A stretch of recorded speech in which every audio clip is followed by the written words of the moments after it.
Hello friends, तो आज की क्लास में हम पढ़ेंगे क्लास 6 का chapter number 2, that is components of food. Food में क्या क्या कंपोनेंट्स होते हैं ये हमने प्रीवियस क्लास में डिस्कस भी किया था कि 5 कंपोनेंट्स होते हैं।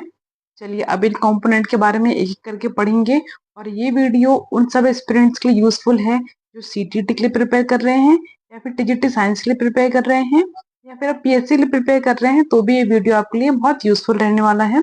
तो आप हर एक पॉइंट को नोट करिएगा, अपने नोट्स प्रिपेयर करिएगा और उससे रिवीजन करिएगा। चलिए वीडियो स्टार्ट करते हैं। Components of food. फूड क्या कंपोनेंट्स होते हैं इनके बारे में हम एक एक करके पढ़ेंगे। ठीक है, कौन कौन से कंपोनेंट होते हैं। इससे पहले हम दो चीज देखेंगे कि न्यूट्रिशन क्या होता है और न्यूट्रिएंट्स क्या होते हैं। ठीक है, क्या हमने देखा कि न्यूट्रिशन क्या होता है और न्यूट्रिएंट्स क्या होते हैं, ये दोनों चीजों में डिफरेंस होता है। तो न्यूट्रिशन का मतलब होता है, देखो न्यूट्रिशन एक प्रोसेस है। जैसे हम बोलते हैं autotrophic mode of nutrition, heterotrophic mode of nutrition. तो न्यूट्रिशन क्या होता है, एक प्रोसेस न्यूट्रिशन को लेने का। तो न्यूट्रिशन की अगर हम डेफिनेशन की बात करें तो nutrition is the process how living organisms obtained and utilize food for energy, growth and maintenance. ठीक है, तो आप किस मोड से अपना खाना ले रहे हैं उस प्रोसेस को न्यूट्रिशन कहते हैं। और न्यूट्रिएंट क्या होते हैं, जो हम खाना खा रहे हैं, न्यूट्रिशन ले रहे हैं, उसमें प्रेजेंट जो न्यूट्रिएंट्स होते हैं वो कहलाते हैं अलग अलग एसेंशियल न्यूट्रिएंट्स, जो बॉडी के लिए, हमारे ग्रोथ के लिए बहुत एसेंशियल होते हैं। तो न्यूट्रिएंट्स की बात करें तो nutrients are the substances found in food that are essential for these process. ठीक है, उसके बाद नेक्स्ट देखिए बेटा, अब हम पढ़ेंगे एक एक न्यूट्रिएंट के बारे में। तो जो न्यूट्रिएंट बहुत इंपॉर्टेंट होते हैं, कौन कौन से न्यूट्रिएंट होते हैं, मेजरली 5 न्यूट्रिएंट होते हैं, बट हम उसमें वाटर और डाइटरी फाइबर्स को भी इंक्लूड करेंगे। ठीक है, तो जो न्यूट्रिएंट्स हमको पढ़ने हैं वो हैं carbohydrates, protein, fat, vitamins, minerals along with water and dietary fibres, ये भी इसमें इंक्लूड करेंगे। ठीक है, चलिए अब आगे देखिए, पहले हम पढ़ेंगे कार्बोहाइड्रेट्स के बारे में। अब ये क्या, इसकी बॉडी में क्या रिक्वायरमेंट है and what are the sources of carbohydrates, हमें कौन सा खाना खाने से कार्बोहाइड्रेट्स मिलेंगे और कार्बोहाइड्रेट की टेस्टिंग कैसे कर सकते हैं कि किसी भी गिवन फूड में कार्बोहाइड्रेट्स है या नहीं है। इन सारे पॉइंट्स को इसमें इंक्लूड करते हुए चलेंगे। तो आप लोग भी पेपर और कॉपी लेके बैठिए, प्रॉपर नोट्स बनाइए और उनका रिवीजन करिए ताकि आपको कोई भी पॉइंट मिस नहीं होगा। चलिए वीडियो स्टार्ट करते हैं। कार्बोहाइड्रेट्स के बारे में पहले देखेंगे। तो कार्बोहाइड्रेट्स क्या होते हैं, कार्बोहाइड्रेट वो एसेंशियल न्यूट्रिएंट्स हमारी बॉडी के लिए जो बॉडी को एनर्जी प्रोवाइड करते हैं। ठीक है, बॉडी क्या प्रोवाइड करते हैं, एनर्जी प्रोवाइड करते हैं। और यदि आपको याद करना है कार्बोहाइड्रेट्स किन फूड में मिलता है, तो कार्बोहाइड्रेट्स मिलता है उन सारे फूड्स में जो कि खाने में लगते हैं कैसे, मीठे लगते हैं। ठीक है, ठीक है, तो कार्बोहाइड्रेट्स क्या है, ये एसेंशियल न्यूट्रिएंट्स हैं। चलिए अब इसके अगर एक हम डेफिनेशन के बारे में देखें तो कार्बोहाइड्रेट्स क्या होते हैं, carbohydrates are essential nutrients which provide energy to the body. क्या प्रोवाइड करता है, एनर्जी प्रोवाइड करता है बॉडी को for functioning, include powering cells, organs and tissues. ठीक है, देखिए एनर्जी सिर्फ हमें काम करने के लिए नहीं चाहिए। आप क्या सोचते हैं, अच्छा एनर्जी प्रोवाइड करेगा इसका मतलब हम सारे अपनी डेली लाइफ में काम कर सकते हैं। It is not like that.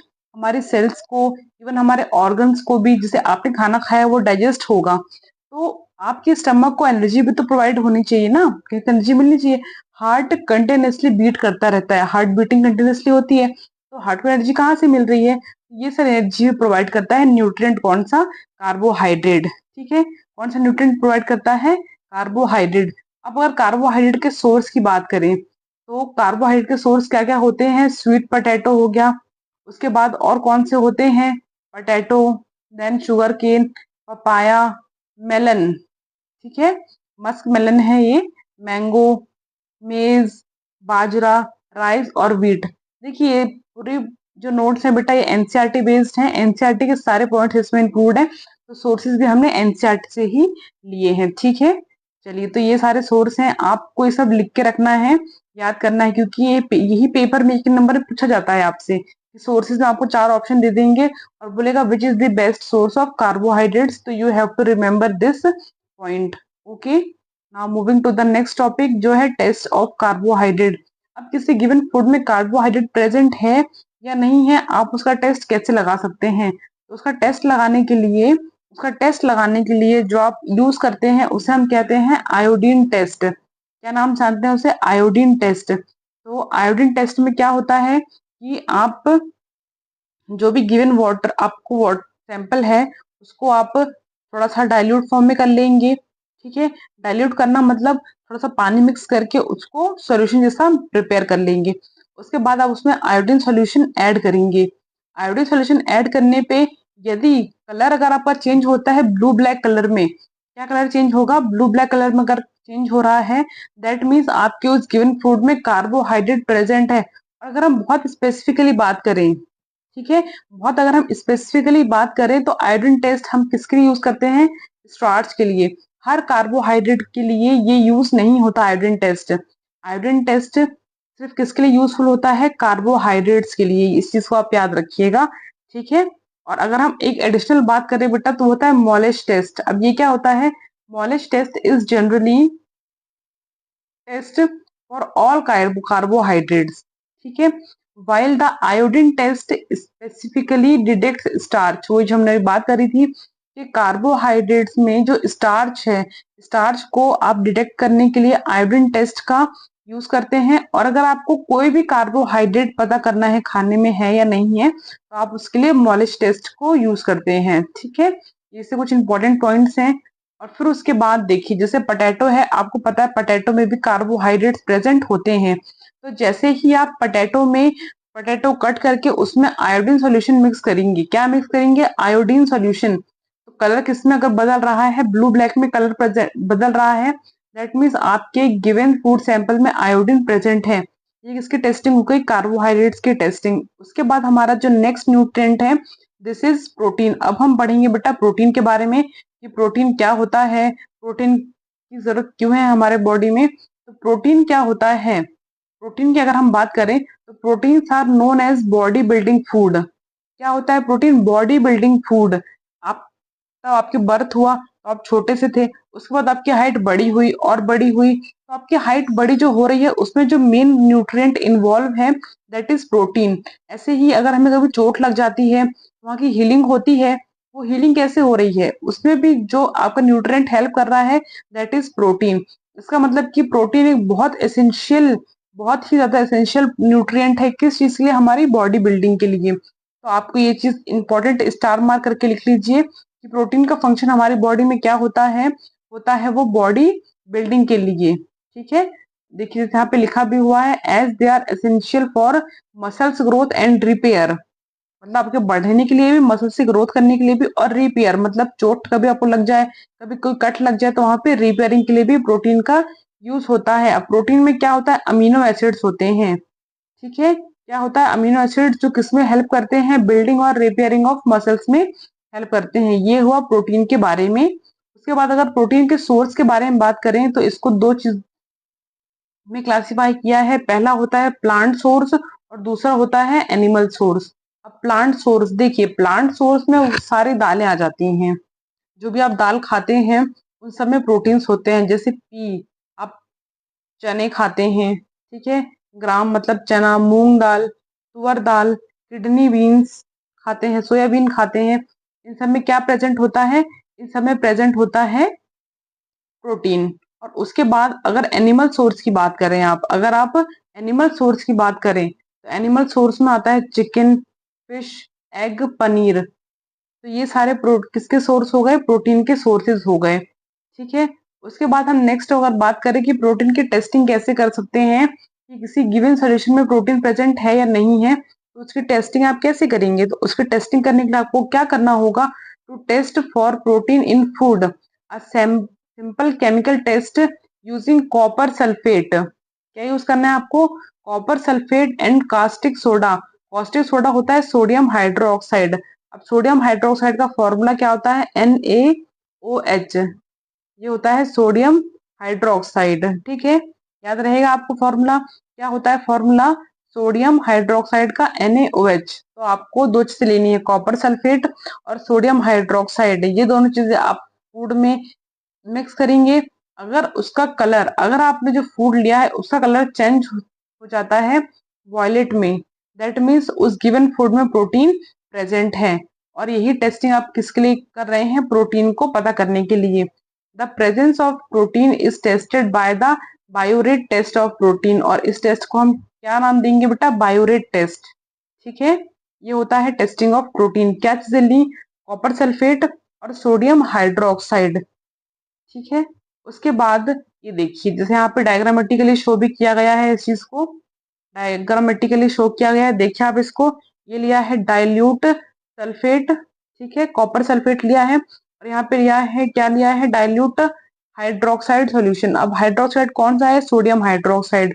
जब यहाँ पे मिक्स किया तो कलर में अगर वॉयलेट कलर आ रहा है, इसका मतलब प्लस का साइन, प्लस का साइन शो कर रहा है कि गिवन सॉल्यूशन में प्रोटीन प्रेजेंट है। ठीक है, ये होती है टेस्टिंग ऑफ प्रोटीन। उसके बाद हमारा जो थर्ड न्यूट्रिएंट है वो होता है फैट्स। अब फैट्स के बारे में पढ़ेंगे। ठीक है, अब कुछ लोग सोचेंगे कि हम डाइट करेंगे, फैट्स खाएंगे ही नहीं, तो नहीं, फैट्स भी हमारी बॉडी के लिए बहुत एसेंशियल न्यूट्रिएंट है। मेन एनर्जी सोर्स यही है। कार्बोहाइड्रेट्स भी होता है, पर मेन एनर्जी सोर्स कौन सा होता है? फैट्स। तो चलिए इसके बारे में देखते हैं, फैट्स क्या होते हैं। Fats are essential components of food and play vital role in body. देखा, क्या है? एक वाइटल रोल प्ले करता है बॉडी में। They act as source of energy, very important, they act as source of energy. और कहाँ पे हेल्प करता है? Insulate and protect organs. Insulate कर रहा है, क्यों? क्योंकि जिनकी बॉडी में फैट नहीं होता उनके ऑर्गन्स से बहुत इजीली इंजुरी हो सकती है। फैट एक तरह से क्या काम कर रहा है? फैट आपके जो ऑर्गन्स हैं उसके ऊपर फैट है ना, तो फैट आपकी जो बॉडी है, ऑर्गन्स है, उनमें एक प्रोटेक्टिव शेल की तरह काम कर रहा है, ब्लैंकेट की तरह काम कर रहा है। जिससे अगर आप लेटे हैं, मान लीजिए आप लेटे हैं, वो ऑर्गन्स है, और आपके ऊपर बहुत सारे ब्लैंकेट लगा दिए हैं, तो आपको सिक्योरिटी मिलेगी ना, कोई आपको इजिली हिट नहीं कर पाएगा। सेम वही चीज हो रही है आपके ऑर्गन्स के ऊपर। जो फैट एक्यूमुलेट है, वो फैट एज अ प्रोटेक्शन काम कर रहा है, आपकी बॉडी में हेल्प कर रहा है इंसुलेशन में। और ये कहाँ पे एड करता है? एड मतलब हेल्प कर रहा है। ये कहाँ हेल्प करता है? In the absorption of certain vitamin. कि अगर अब देखो, आपने बोला कि नहीं हम फैट्स नहीं खाएंगे, बाकी विटामिन खाएंगे, मिनरल्स खाएंगे, कार्बोहाइड्रेट्स खाएंगे, तो इट विल नॉट वर्क। क्यों? क्योंकि फैट का प्रेजेंस होने में ही कुछ ऐसे विटामिन होते हैं जिनका एब्जॉर्प्शन पॉसिबल होता है सिर्फ और सिर्फ फैट के प्रेजेंस में। इसलिए फैट्स बहुत इंपॉर्टेंट होते हैं ह्यूमन बॉडी के लिए। ठीक है, उसके बाद फैट्स के अगर सोर्सेस की बात करें बेटा, फैट की अगर हम सोर्सेस की बात करें तो पहले हम पढ़ेंगे प्लांट सोर्स, उसके बाद देखते हैं क्या क्या होते हैं इसके एनिमल सोर्स। ठीक है, तो ऐसे प्लांट सोर्स जहां पे आपको ऑयल मिले, जहाँ पे आपको क्या मिले? ऑयल मिले, वो सब कहलाएंगे फैट के सोर्सेज। जैसे ग्राउंड नट। ग्राउंड नट क्यों? क्योंकि मूंगफली का तेल निकलता है, तो उसमें फैट प्रेजेंट है। मतलब आलमंड्स, सारे जितने भी नट्स होते हैं, उन नट्स में भी ऑयल होता है। ठीक है, ऐसे ही तिल में, फिर soybean oil, coconut oil, mustard oil, sunflower oil. क्योंकि फैट तो नहीं में होता है ना, फैट का मतलब क्या? तेल। जी, तो ये सारा तेल जिस भी प्रेजेंट होगा फूड में, वो सब क्या कहलाएंगे? फैट के sources. And if you talk about the animal sources, they will be meat, fish and egg, butter, ghee, milk, cream. ये सारे किसके सोर्स हैं? ये सारे सोर्स है फैट के, जो कि एनिमल से मिलते हैं। ठीक है, उसके बाद हम बात करेंगे, टेस्ट ऑफ फैट्स। फैट का टेस्ट बहुत इजी है, ये आपने अपनी डेली लाइफ में कभी ना कभी नोटिस किया ही होगा। क्या है टेस्ट?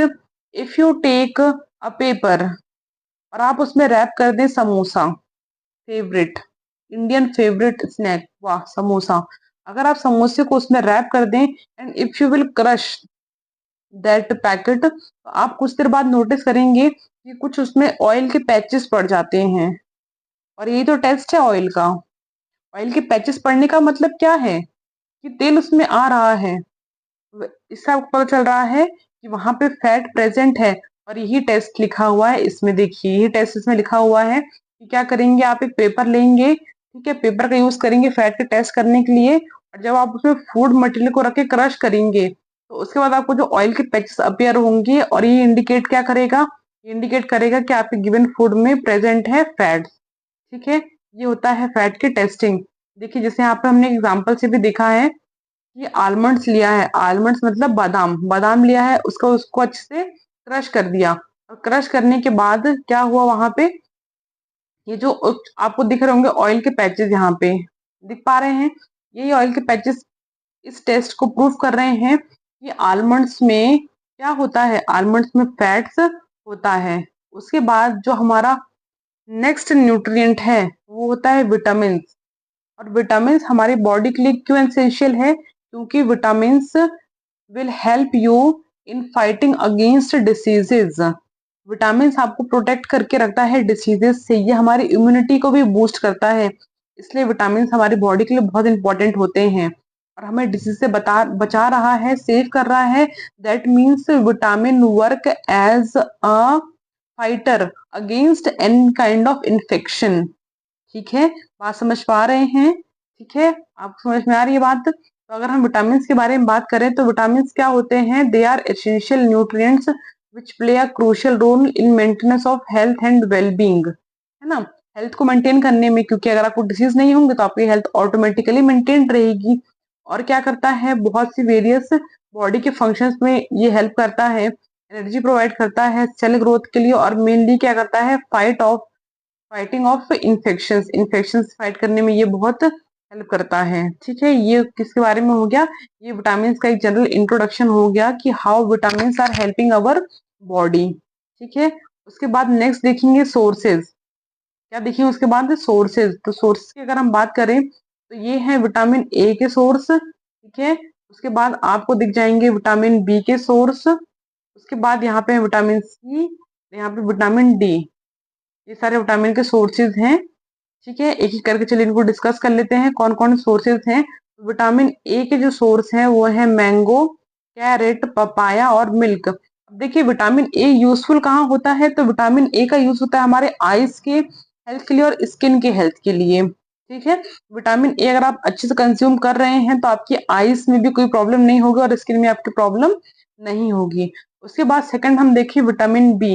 तो विटामिन बी कहाँ कहाँ प्रेजेंट होता है, फ्लेक्स सीड्स मतलब अलसी में, व्हीट में, मिल्क में, राइस में, पंपकिन सीड्स में और पनीर में, इन सब में प्रेजेंट होता है विटामिन बी। और विटामिन बी कहाँ हेल्प करता है, ये वेरियस डिसीजेस से आपको प्रोटेक्ट करने में हेल्प करता है। उसके बाद अगर हम देखें थर्ड विटामिन सी, तो विटामिन सी कहाँ कहाँ प्रेजेंट होता है, देखिए विटामिन सी आप ऐसे याद रखिए कि सारे खट्टे फ्रूट्स जितने भी होते हैं, सिट्रस फ्रूट मतलब कि रसीले खट्टे फ्रूट जितने भी होते हैं उन सब में प्रेजेंट होता है विटामिन सी। जैसे रहेंगे orange, guava, tomato, amla, lemon और ग्रीन चिली। ठीक है, और विटामिन सी मेनली जो है वो हमें स्कर्वी से प्रोटेक्ट करता है, जो दांतों की प्रॉब्लम होती है उससे प्रोटेक्ट करता है विटामिन सी। और उसके बाद करेंगे अगर विटामिन डी की बात, तो विटामिन डी के सोर्सेज हैं फिश, मिल्क, बटर, एग और एडिबल मशरूम्स। ये हो जाएंगे विटामिन डी के सोर्सेज। और विटामिन डी हमारी बॉडी के लिए क्यों हेल्पफुल होता है, टीथ के लिए और बोन्स की गुड हेल्थ के लिए। जो आपके टीथ हैं उनको स्ट्रॉन्ग रखने में कौन काम करता है, उनको स्ट्रॉन्ग रखने में काम करता है विटामिन डी। ठीक है, उसके बाद ये वैसे एनसीईआरटी बुक में इंक्लूड नहीं है बट पेपर के पॉइंट ऑफ व्यू से ये एक इम्पॉर्टेंट टॉपिक बन जाता है, तो इसको हम पढ़ लेते हैं कि केमिकल नाम क्या होते हैं अलग अलग विटामिन के। विटामिन ए का नाम होता है रेटिनॉल, विटामिन डी का नाम होता है कैल्सीफिरॉल, ई का नाम होता है टोकोफिरॉल, ये होता है phylloquinone, B1 is thiamine, बी2 riboflavin, B3 niacin, B5 पैंथेथोनिक acid, B6 pyridoxine, बी7 biotin, बी9 folic acid, B12 साइनोकोबेलामाइन और बी विटामिन सी ये होता है एस्कॉर्बिक एसिड। ठीक है, ये सारे विटामिन के नाम हैं, इन्हें आप अच्छे से लर्न करिएगा। एक बार फिर से देखते हैं, vitamin A retinol, vitamin D calciferol, vitamin E tocopherol, vitamin K phylloquinone, vitamin B one thiamine, vitamin B two riboflavin, vitamin बी3 नाइसिन। ये सारे विटामिन आप अच्छे से पढ़ते भी चलिएगा, याद करिएगा। Vitamin B5 pantothenic acid, vitamin B6 pyridoxine, vitamin B7 biotin, vitamin B9 folic acid, vitamin B12 cyanocobalamin और विटामिन सी ये होता है एस्कॉर्बिक एसिड। ठीक है, तो ये सारे कभी ना कभी पेपर में एक नंबर में पूछ लेता है कि इस विटामिन का केमिकल नेम क्या है, या फिर केमिकल नेम आपको चारा देगा और बोलेगा ये किस विटामिन का नाम है। ठीक है, उसके बाद हम पढ़ेंगे बेटा अपना फिफ्थ न्यूट्रिएंट जो कि है मिनरल्स। मिनरल्स के बारे में पढ़ते हैं। मिनरल्स क्या होते हैं, ये क्रूशियल रोल कहाँ प्ले करते हैं, in maintaining strong bones and teeth, regulating blood fluids and protection from diseases. ये सारे इंपॉर्टेंस होते हैं मिनरल्स के। ऑल दो मिनरल्स हमारे बॉडी के लिए बहुत कम ही अमाउंट में रिक्वायरमेंट होती है इसकी, but still vitamin and minerals are also very essential, they play a crucial role in the maintenance of our body. ठीक है, उसके बाद हम देखते हैं विटामिन के बारे में देखने के बाद मिनरल्स के बारे में देख लेते हैं। जैसे कुछ मिनरल्स यहाँ पर हमने डिस्कस किया है, क्या क्या होते हैं, calcium, iron, magnesium, zinc, potassium, ये कुछ कुछ कैल्शियम होते हैं। ठीक है, ऐसे ही बहुत सारे जो मिनरल्स हैं वो हमारी बॉडी के लिए रिक्वायर्ड होते हैं। उसके बाद सोर्सेज की अगर बात करें तो आयोडीन के क्या सोर्स होते हैं, आयोडीन के क्या सोर्स होते हैं देखेंगे यहाँ पे, जिंजर, ठीक है, उसके बाद फिश, उसके बाद क्या दिया हुआ है आपको यहाँ पे, ग्रीन लीफी वेजिटेबल्स। तो ये सब क्या हो जाते हैं बेटा, ये सब हो जाते हैं सोर्सेज ऑफ आयोडीन। उसके बाद देखेंगे सोर्सेज ऑफ फॉस्फोरस। तो फॉस्फोरस के क्या सोर्स होते हैं, ठीक है, फॉस्फोरस को आपको दिया है यहाँ पे मिल्क, बनाना, और यहाँ पे चिली दी हुई है आपको, ग्रीन चिली, और यहाँ पे कुछ आपको सीरियल्स भी दिए हुए हैं, ये इंपॉर्टेंट हो जाते हैं सोर्स फॉस्फोरस के। उसके बाद अगर आप आयरन की बात करें, आयरन की, तो आयरन में क्या क्या सोर्सेज होते हैं जो कि इंपॉर्टेंट होते हैं, वो होते हैं एप्पल, ग्रीन लीफी वेजिटेबल्स, और बहुत स्पेसिफिकली बात करें अगर आयरन के लिए तो स्पिनिच मतलब पालक, पालक बहुत जरूरी होती है अगर किसी को आयरन की डेफिशिएंसी है तो। और गुड़ भी खाना चाहिए, गुड़ आयरन को आपके बॉडी में, जैसे जनरली वुमेन्स में देखा जाता है कि उन्हें प्रॉब्लम होती है एनीमिया की। तो एनीमिया की प्रॉब्लम क्यों होती है, क्योंकि उनके बॉडी में हीमोग्लोबिन कम होता है, और हीमोग्लोबिन कम है दैट मीन्स उन्हें आयरन की डेफिशिएंसी है। तो आयरन की डेफिशिएंसी में अगर गुड़ वो खाते हैं तो उन्हें भी इस चीज से प्रॉब्लम नहीं होगी, एनीमिया को वो प्रॉब्लम को खत्म कर सकते हैं। ठीक है, तो ये कुछ होते हैं सोर्सेज किसके, आयरन के। उसके बाद अब बात करें कैल्शियम। देखिए कैल्शियम के बारे में हमने पढ़ा था कि कैल्शियम कहाँ रिक्वायरमेंट होता है, हमारे टीथ के लिए और बोन्स के हेल्थ के लिए calcium is very essential. Calcium कहाँ कहाँ प्रेजेंट होता है, मिल्क में और एग में। तो जो बच्चे दूध नहीं पीते उन्हें दूध पीना है, ठीक है, for the good health of their teeth and bones. उसके बाद ये 5 न्यूट्रिएंट पढ़ने के बाद 2 न्यूट्रिएंट्स और हम इंक्लूड करेंगे अपने चैप्टर में, और वो न्यूट्रिएंट्स हैं डाइटरी फाइबर्स एंड वाटर। देखिए डाइटरी फाइबर्स एज सच तो आपके बॉडी में कोई न्यूट्रिएंट नहीं प्रोवाइड कर रहे हैं, but they play a very crucial role, a very important role in the digestion. आपका डाइजेशन तभी प्रॉपर होगा जब आप प्रॉपर वे में डाइटरी फाइबर्स लेंगे और आप अच्छे गुड अमाउंट में वाटर को भी कंज्यूम करेंगे। अगर आप अच्छे से वाटर कंज्यूम करेंगे तो ही आपका डाइजेशन इजिली होगा। ठीक है, तो डाइटरी फाइबर की अगर हम इंपॉर्टेंस की बात करें तो dietary fibre in water are crucial for maintaining a healthy digestive system. देखिए जो हम बात कर रहे थे कि हेल्दी डाइजेस्टिव सिस्टम के लिए बहुत एसेंशियल होते हैं, और ओवरऑल वेलबींग के लिए भी, क्योंकि आपका डाइजेशन अच्छा होगा इसका मतलब न्यूट्रिएंट्स का एब्जॉर्प्शन अच्छे से होगा बॉडी में। और जब सारे न्यूट्रिएंट्स का एब्जॉर्प्शन अच्छे से होगा दैट मीन्स आपकी पूरी बॉडी में ओवरऑल वेलबींग भी मेंटेन होगा। ठीक है, नेक्स्ट हम बात करेंगे बेटा बैलेंस्ड डाइट। अब देखिए सारे न्यूट्रिएंट्स के बारे में पढ़ लिया, कार्बोहाइड्रेट्स क्यों एसेंशियल है, उसके बाद proteins, fats, vitamin, minerals, dietary fibres along with water, इन सब के बारे में हमने अच्छे से पढ़ डिटेल में। पर हमें ये चीजें कितनी खानी है, कब खानी है, कौन सी खानी है कौन सी नहीं खानी है, इसका ही नॉलेज रखने को बोलते हैं बैलेंस्ड डाइट। दैट मीन्स आप जो खाना खा रहे हैं, आपके प्लेट में जो फूड है उस फूड में आपके सारे न्यूट्रिएंट्स एक बैलेंस्ड फॉर्म में होने चाहिए। ऐसे नहीं होता कि आपने समोसे रख लिए 4 और आपने समोसे खा लिए 4 एक साथ, या फिर जलेबी खा ली बहुत सारी और बोला यस आई एम फुल, अब मुझे भूख नहीं है। This is not a balanced diet. क्यों? क्योंकि आपने केवल और केवल कार्बोहाइड्रेट्स कंज्यूम किया है और फैट्स कंज्यूम किया है, जो कि आपकी बॉडी को पूरे न्यूट्रिएंट्स नहीं प्रोवाइड करेगा।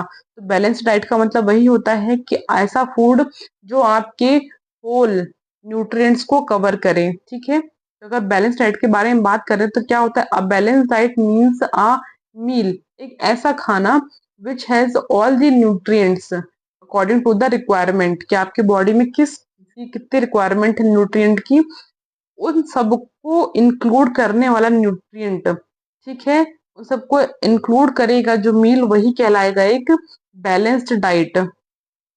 उसके बाद हम बात करें बेटा डेफिशिएंसी डिसीजेस की।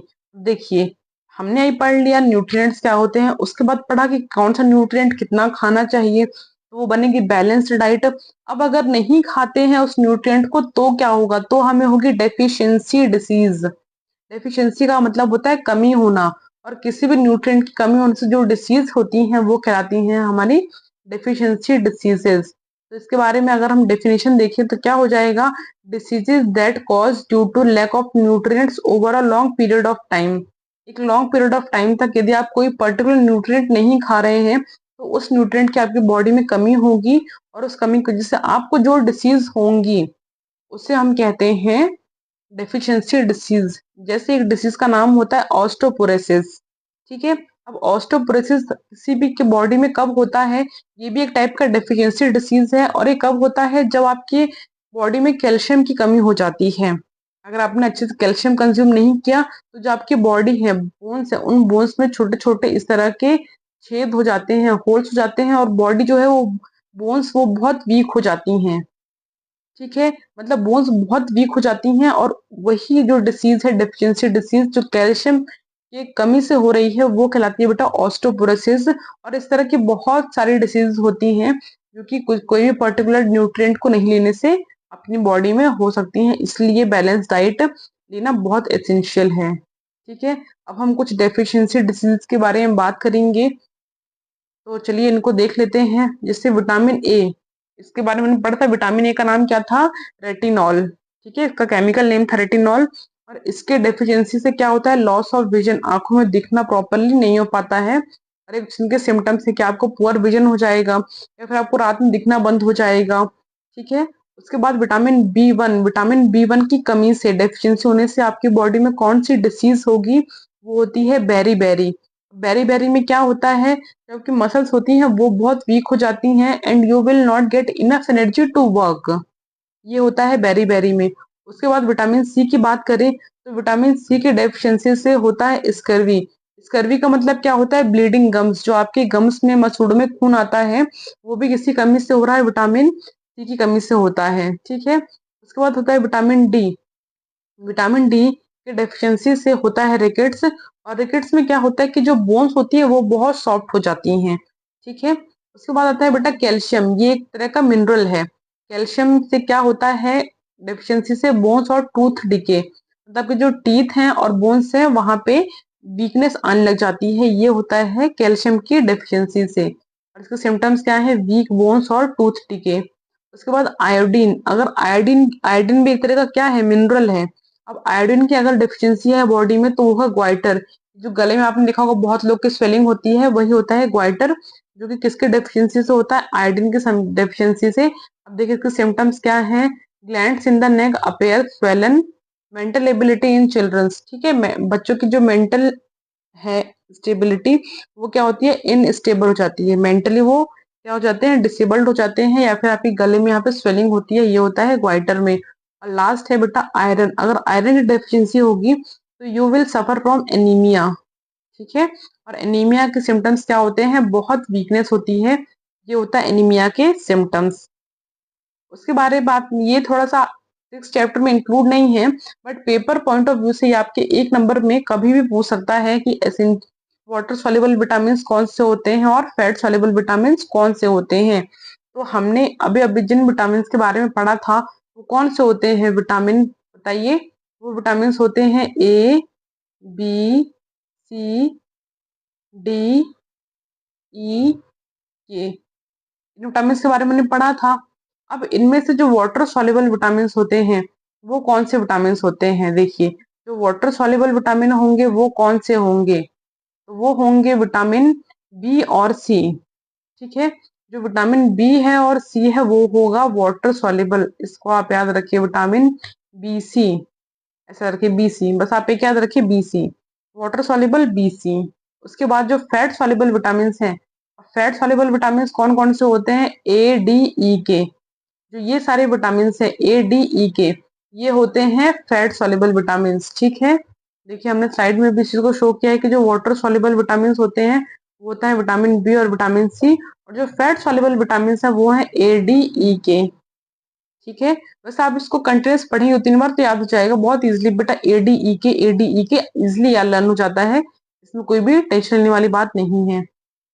और फिर जो न्यूट्रिएंट्स होते हैं, अब देखिए रिक्वायरमेंट के बेसिस पे जो भी न्यूट्रिएंट्स हैं उन्हें भी दो टाइप से डिवाइड किया गया है कि माइक्रो न्यूट्रिएंट्स कौन कौन से होते हैं और मैक्रो न्यूट्रिएंट्स कौन से होते हैं। तो जो हमारी बॉडी में लार्ज अमाउंट में, मैक्रो अमाउंट में रिक्वायर्ड होते हैं वो कहलाते हैं मैक्रो न्यूट्रिएंट्स, जो होते हैं कार्बोहाइड्रेट्स, प्रोटीन्स और फैट्स।